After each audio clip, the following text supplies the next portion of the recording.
अस्सलामु अलैकुम वरहमतुल्लाहि वबरकातुहू। नहमदुहु व नुसल्ली अला रसूलिहिल करीम, अम्मा बाद। रब्बिश्रह ली सदरी व यस्सिर ली अमरी वहलुल उक़दतम मिन लिसानी यफ़क़हू क़ौली। तमाम किस्मों की तारीफ़ें उस वहदहु ला शरीक के लिए जो कायनात का खालिक है। इसके बाद दरूद व सलाम हो तमाम नबियों पर, खुसूसन आखिरी नबी जनाब मोहम्मद सल्लल्लाहु अलैहि वसल्लम पर।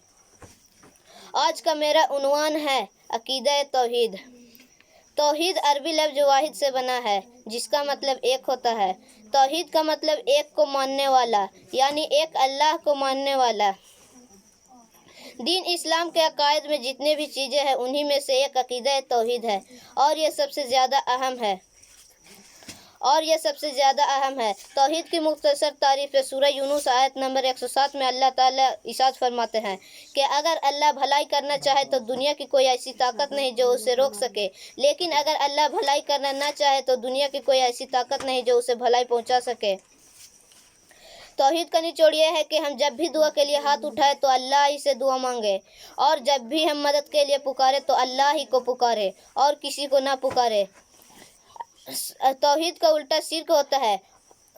शिर्क सबसे ज़्यादा खतरनाक गुनाह है। अल्लाह ताला सूरह निसा आयत नंबर 48 और 116 में फरमाता है कि जो कोई भी शिर्क करेगा उसको अल्लाह ताला कभी माफ़ नहीं करेगा, और उसके अलावा जितने भी गुनाह है अल्लाह चाहे तो माफ़ कर सकता है। यानी शिर्क ही ऐसा गुनाह है जिसको अल्लाह ताला किसी भी हाल में नहीं बख्शेगा। अल्लाह ताला सूरह माइदा आयत नंबर 72 में फरमाता है कि जो कोई भी शिर्क करेगा उसके लिए जन्नत हराम कर दिया जाएगा, यानी शिर्क करने वाले जन्नत में कभी नहीं जाएंगे, और वह उनके लिए हमेशा का जहन्नम है, और मुशरिक के सारे नेक अमल बर्बाद हो जाएंगे। सूरह अनाम आयत नंबर 88 में अल्लाह ताला इरशाद फरमाते हैं कि ये हजरत भी शिर्क करते तो इनके तमाम नेक अमल बर्बाद हो जाते। ये हजरत कौन हजरत? इस आयत से पहले एक दो नबियों के नाम नहीं 18 नबियों के नाम आया है, और इनका नाम लेने के बाद कहा जाता है कि ये हजरत भी शिर्क करते तो इनके सारे नेक अमल बर्बाद हो जाते।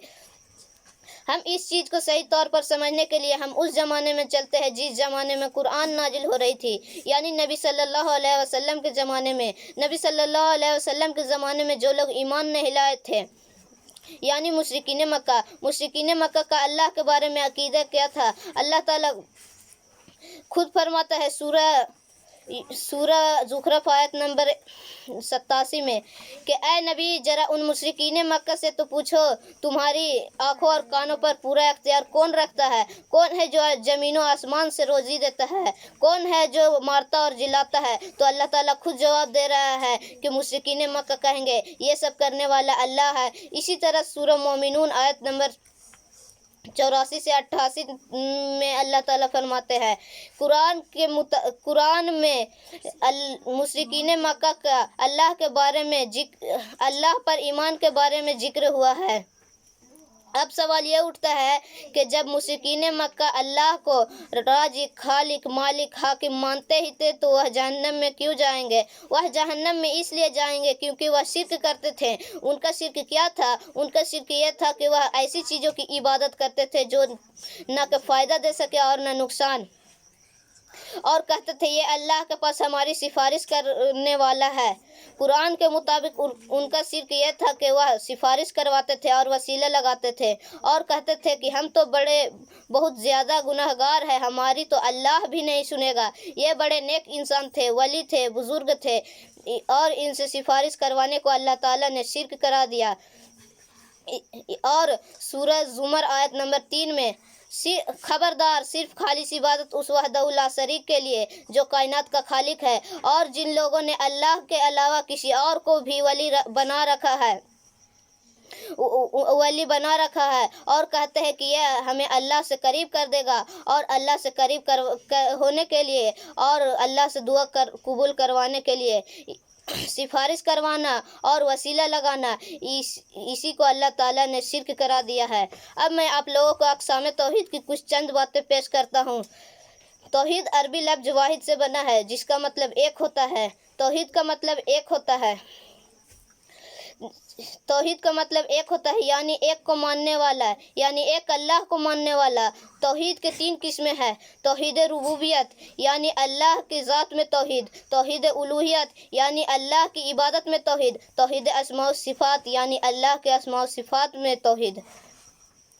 توحید کا الٹا شرک ہوتا ہے، اور شرک بھی 3 طرح کے ہیں: اللہ کے ذات میں شرک، دوسرا اللہ کے عبادت میں شرک، اور تیسرا اللہ کے اسماء و صفات میں شرک۔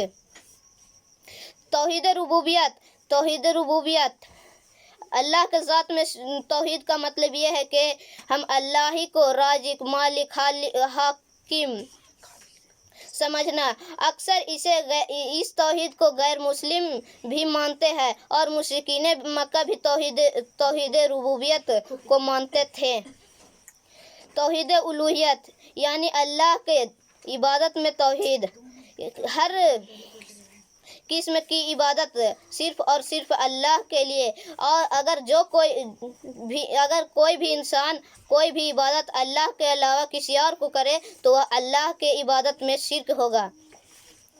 اور تیسرا اسماء و صفات، اسماء و صفات میں توحید۔ اللہ تعالیٰ کے 99 نام قرآن میں آئے ہیں، جس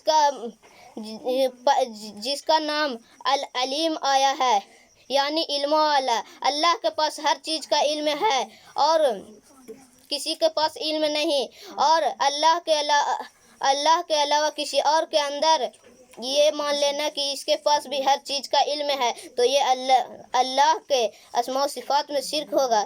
انہی چند باتوں پہ میں اپنی بات کو ختم کرتا ہوں۔ اللہ تعالی ہمیں کہنے اور سننے سے زیادہ عمل کرنے کی توفیق عطا فرمائے، اور مسلمانوں کو دنیا و آخرت میں عزت دے، اور مشرکین کو ہلاک و برباد کر دے۔ آمین یا رب العالمین۔